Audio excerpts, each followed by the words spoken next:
Today, on this week, we are getting the 1-year anniversary of the last Seasonal Affix in Mythic Plus. We have gotten 4 affixes of the season in BFA, 4 in Shadowlands, and only 1 in Dragonflight, for 9 total. Before Blizzard realized, okay, you know what?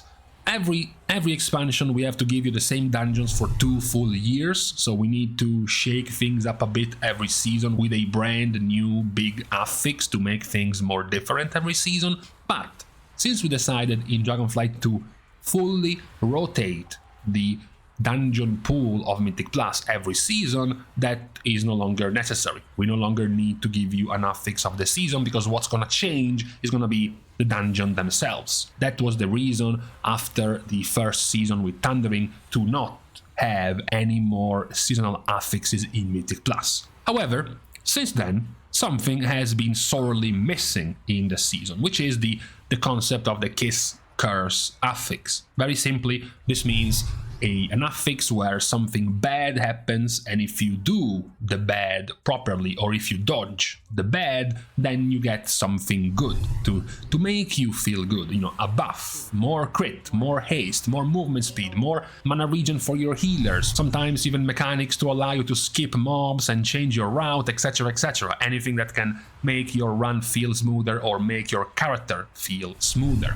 This is what we have been missing ever since we got these Curse affixes in BFA. Blizzard started BFA with a couple of affixes which gave you basically nothing. Infested would make a mob essentially heal all the other mobs around him and force you to kill that mob, and once the mob died, a bunch of parasites would spawn out of him trying to infest more mobs, so you had to CC them and kill them before they could repeat the cycle of having this healing aura around a mob.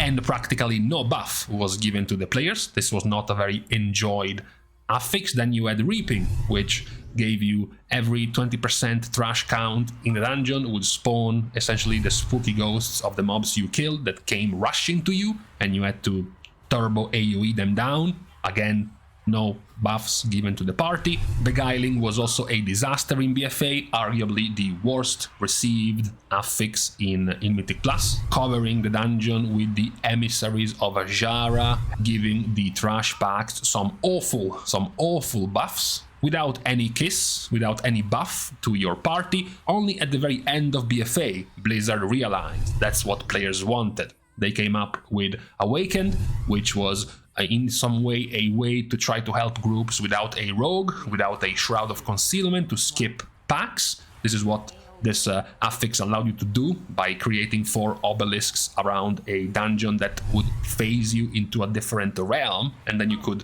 re-enter the phase of the dungeon by clicking another obelisk if you wanted, which meant you could enter from one side, skip a bunch of mobs, and then re-enter the normal phase of the dungeon in a different obelisk after you dealt with the mini-boss. Blizzard took to heart the positive feedback of this affix, and in Shadowlands is when they went all in on giving you a whole bunch of very powerful bonuses for dealing with the affixes. You know, Prideful was a full 1-minute buff of 30% more healing, 30% more damage, and infinite mana regen given to the healers. Encrypted could give you something like 200% faster CDR, as well as infinite mana and health regen for 10 seconds. You had the War Cipher buff of Encrypted, which could give you again stealth to help you deal with massive skips if you wanted. Tormented was the Thorghast-like powers you could choose by defeating mini-bosses, which could also help players stylize their buffs based on what they were weak in. If you were a healer consuming a ton of mana, you could go for the Overflowing Chalice buff to give you tons of mana regen.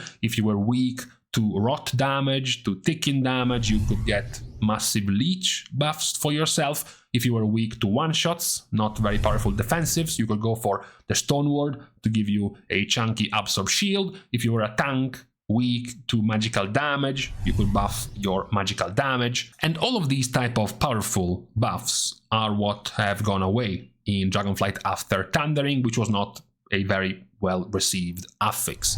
Now the question is, are we okay with these affixes still being off in the War Within? We do have already the confirmation that the War Within will function in terms of dungeon rotating the same as Dragonflight. We are getting the first 8 dungeons in the pool of Mythic Plus of the War Within, with some older dungeons coming back. We had Mists of Tirna Seed and Necrotic Wake from Shadowlands, as well as Seas of Boralus from BFA and Grim Battle from Cataclysm as part of the first season of the War Within's Mythic Plus. But the question remains, the sadness about the lack of these cool buffs in a Mythic Plus key. The fact that you are still dealing with affixes only offering you negatives. You know, you have to choose between Sanguine or Bursting or Entangling, Incorporeal, Afflicted, Raging. None of this is cool to deal with. None of this feels fun or engaging or satisfying to pull off properly. The feeling of having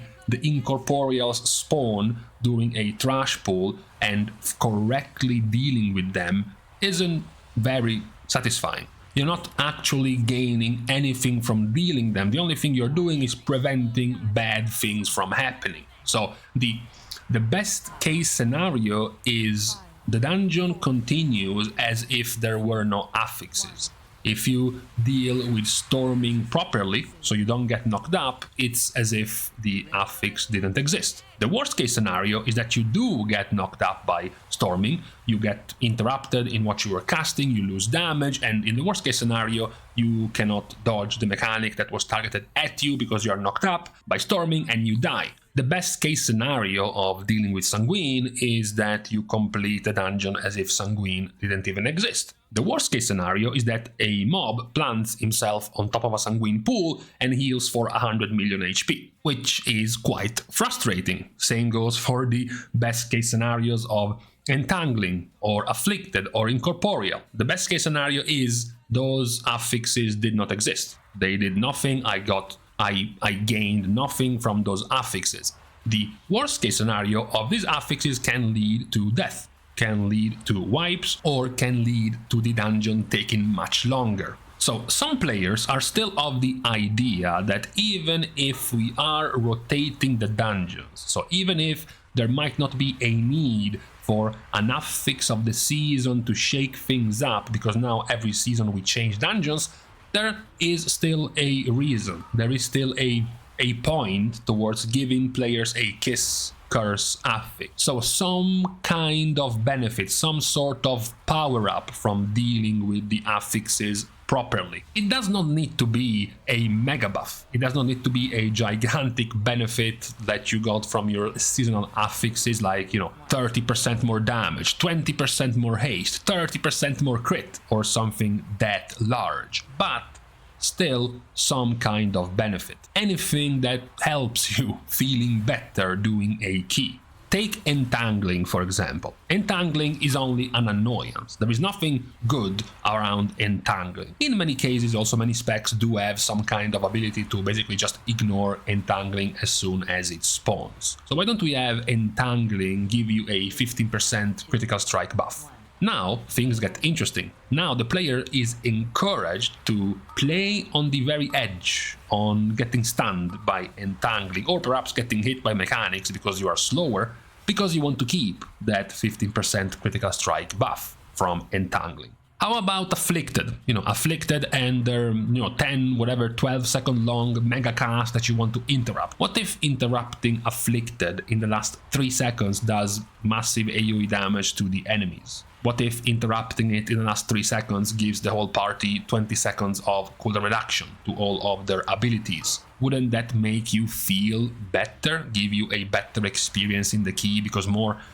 cool things are happening to you? What about Storming? Wouldn't it be cool if Storming could also hit enemy mobs and perhaps debuff them to take more damage, or debuff them to, for example, take 2 times as long to cast, to make it easier to stop them, for example? You see, these are minor things. They are not, game-breaking, super powerful buffs, but they can still help making you more engaged with the key, with some more positive things throughout the encounters. It is something worth mentioning now because it is still something possible to happen in the next expansion. We have still not really heard anything about the balancing of the next expansion. We just know about the Mythic Plus dungeon pool for the next season, but that's about it. So there is still, of course, plenty of time to change many of the affixes, remove some of the affixes, add some new affixes. So right now, as we mentioned, on the first year anniversary of the last of the affixes of the season with Thundering, it was the right time to make this point. The point of, sure, I guess we can get rid of a brand new big affix every season because we are rotating dungeons, okay, but it would still be nice if your general run-of-the-mill everyday affixes could give you some kind of benefits, some kind of buffs if you dealt with them properly. Because it makes you more engaged. We are talking about it at a psychological level. I am going all the way back to what I taught you all the way back several years ago. The average brain of a human towards an action that makes them feel good will start with anticipation of what you're about to do, followed by the action itself, and then the reward generated by this action. The simplest example is, oh cool, we are pulling 20 mobs at once, and then the mobs are pulled, haha, I can click my I-beam and the reward is the 16 million DPS. You feel good because you start to produce dopamine in the anticipation of the big thing, and then the dopamine gets released once you see the results. This cycle can still work in bite-sized bits in Mythic Plus with the examples we mentioned, something not nearly as big as like a Bloodlust. Like for example, a new affix which empowers a mob with a HP counter, and you have 8 seconds to deal that much HP to the mob. If you do that much damage to the mob in that time frame, you are all getting a buff. Balance it for the season. 10% haste, 15% crit, 20% mastery, cooldown reduction to your abilities, maybe even 10 seconds shaved off of the timer of your key, any kind of buff that would make you feel good. You have the anticipation of seeing the mob getting buffed, you have the action of dumping your damage on that mob to break that HP threshold, and then the reward from having done good on that mechanic. That would feel certainly better than simply sidestepping a sanguine pool for absolutely no reward. So that is the point we have for today on the anniversary of the abandonment of the Seasonal Affix in Mythic Plus, hoping that we get something a little bit more engaging and a little bit more interesting in the next expansion. We have other problems with Mythic Plus right now, like for example the astronomical amount of casts and interrupts you have to pull out in Mythic Plus at the moment. That is another thing. We will have to see how bad it will get in Mythic Plus next expansion. But another one of the things my acolytes and my slaves would like to see is a bit more engagement with the affixes, a bit more positive things tied to the affixes, to give you a bit more of an incentive in dealing with them. So for today, on this Monday and the beginning of this week, this was the point, talking about the affix situation in Mythic Plus. With this out of the way, we are of course saying our goodbyes by thanking all of the Patreon supporters and everyone who is currently supporting for free, like for example, liking and commenting down below on this video, as well as subscribing to the channel itself. Now, with these things out of the way, thank you guys, of course, for watching. See you guys tomorrow, and in the meantime, well, I guess this is classic spring. I was mentioning about the sun and the heat of spring. Scratch that, it's now cloudy and it's raining. So, yeah.